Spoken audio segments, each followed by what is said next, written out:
So my table saw assembly table has been pretty much a sheet of plywood on top of 2x4 legs, and it was time for something better. Much better. The new Outfeed table is basically plywood built on top of 2x4s as well, keeping it easy to build, but it's a much better version of it. With all kinds of storage features. It has features I don't even know what I'm going to use for yet, but they're there when I need them. Alrighty, let's get this thing started.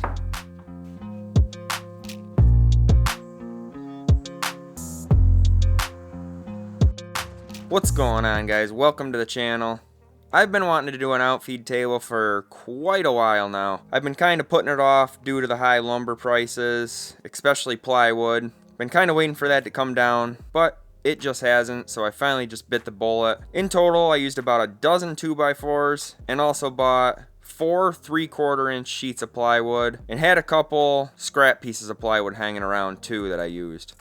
And I actually picked up poplar plywood from my local Lowe's. It was about $60 a sheet, but the cool thing is it didn't really have that ugly green color to it that poplar tends to have, and it almost looked like maple, which was a huge plus because the maple plywood was like $85 a sheet. So for starters, I wanted to get the top laminated up first, which was going to be 2 sheets of plywood glued together. So I stacked the 2 sheets up on top of a piece of insulation and then used my track saw to cut it down to size. My old Outfeed table was 42 inches wide by 6 foot long, and I never really found myself complaining that it was too big or too small for my space, so I made this one the same.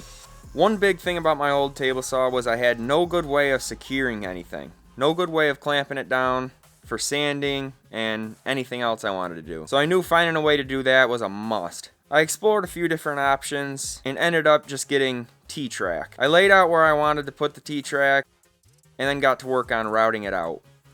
I used a 3/4-inch straight bit and used my track saw guide to ride my router along to keep it straight. I made sure to do 3 or 4 passes, really shallow passes, until the T-track sat just below the surface of the tabletop. I wasn't really sure of the best pattern for the T-track, so that's still to be determined. But if I find I need to add more, it can easily be done by just adding more grooves and adding more T-track down the road. With the grooves in the top of the piece of plywood, I can then laminate the 2 pieces together to make up the 1.5-inch thick top. The reason I put the grooves in before the glue up was so when I put the cross pieces of T-track in and screwed them down, that would do 2 things. It would secure, obviously, the T-track pieces and then also hold the plywood together. I also flipped it over and put more screws in the bottom as well. The rest of the T-track I will install towards the end. So now, what was me struggling with 3/4-inch piece of plywood, now I had an 1.5-inch thick piece of plywood to struggle with. I flipped it upside down on my sawhorses and turned my attention to the base. I started by squaring off all my 2x4s to 3 inches wide, and then for starters out of the 2x4s I cut a total of 6 legs to 34.5 inches. I laid out the legs where I wanted them to go on the underside of the table and measured for the stretcher pieces. My stretcher pieces were 40.5 inches and 24 inches. It kind of just depends on what you want to store down below your table that will make up these measurements. I cut the stretcher pieces out of the squared off 2x4 stock, a bottom and top stretcher for between each leg. So that the bottom stretcher would be consistent all the way around, I also cut 6 3-inch pieces for the bottom stretcher to sit on, creating a 3-inch toe kick. These I just installed with glue and brad nails. For the middle ones, I resawed the 3-inch piece and put those on either side of the middle legs. I drilled pocket holes in the stretcher pieces and could then start installing the bottom ones on top of the 3-inch toe kick blocks.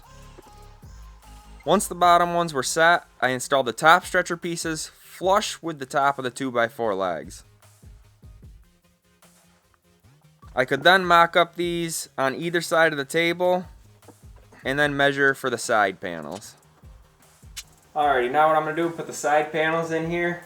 I got 35 inches of space here. I'm going to cut one more of the 2x4s that I squared off. 35 inches for the bottom right here and on that side. Then I'm going to use 3/4 inch plywood for this panel right here. And just pocket hole in there. So I cut 2 2x4s to 35 inches, put pocket holes in them. Also cut the 3/4 inch plywood side panels, and they would also get pocket holes. I clamped all those together on each side of the base and secured them with pocket screws. With the structural outer carcass of the base built, I could then start building the guts that would make up the inside of the workbench. I measured down from my top shelf and secured a 2x4 with pocket holes on each side. I made sure the shelf would allow enough room for me to store my glue bottle, which was the tallest thing I was going to be storing underneath there. I then got busy building those pull-out shelves that were also built with 3/4 inch plywood. For the front of the shelf sides, I rounded the sharp corners over on my spindle sander so that they were a little nicer looking and not such a harsh corner.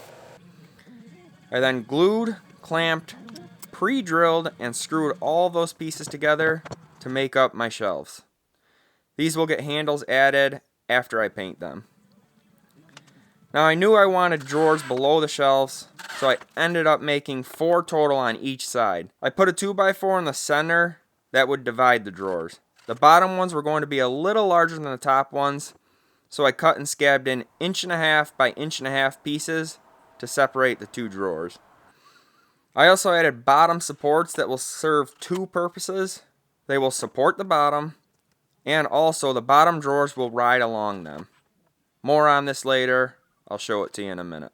I also added plywood little strips to stop the drawer from getting pushed in too far.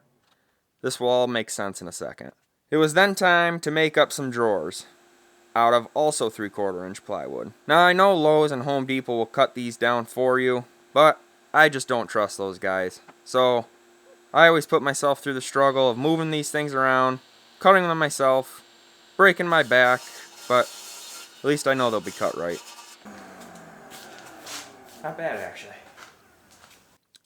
So I cut a bunch of pieces that were going to make up the bottom drawers, connected them with pocket holes, and then cut 1/4 inch plywood for the bottoms of the drawers.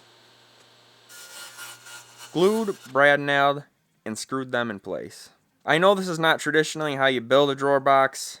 I have a video dedicated on the right way to do that, but since I was doing 8 pretty large drawers in total, this way was a lot faster and will work just fine for what I'm going to be using it for.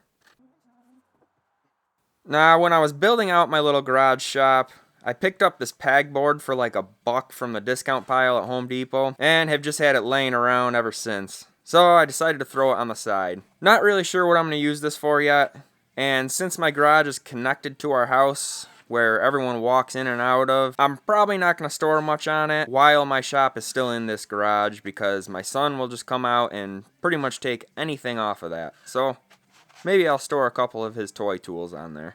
I cut a couple more pieces of 3/4 inch plywood to make up my separator panel and the shelf where my pack out toolboxes will be. Now I promise, before I install everything, I will give you a good look at the inside and what I have going on in there, just in case you decide you want to build something like this for yourself and you can get any good ideas from it you want. But what I had to do first was make it look nice.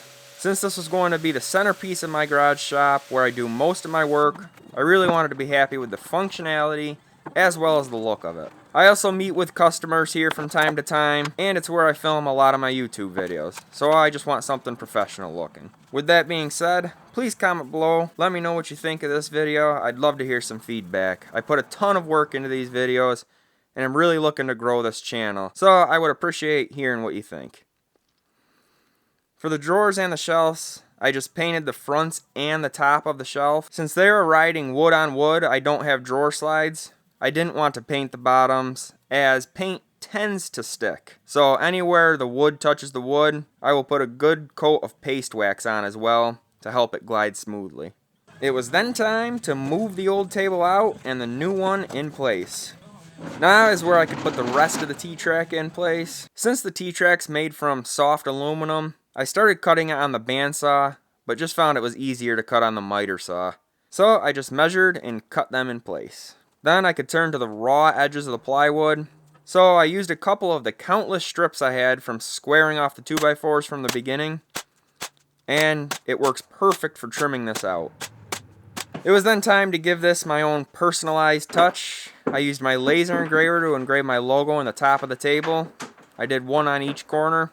The coolest thing about this is I could set it up, let it do its thing, and then I could continue working on other things. I do have an affiliate link in the description for this laser engraver, as well as a dedicated review video of it.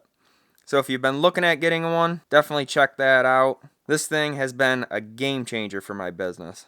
I then masked off the T-track with painter's tape and then rolled on water-based polyacrylic for the top. I wanted to leave it water-based because I wanted the top to stay a bright neutral color. Didn't really want to use oil-based as that tends to yellow. I put on 3 heavy coats of that, building up a nice layer of protection. And I was so excited to get it in place, I almost forgot to add my leveling feet. So I flipped it over, added the leveling feet. I opted against casters just for stability reasons.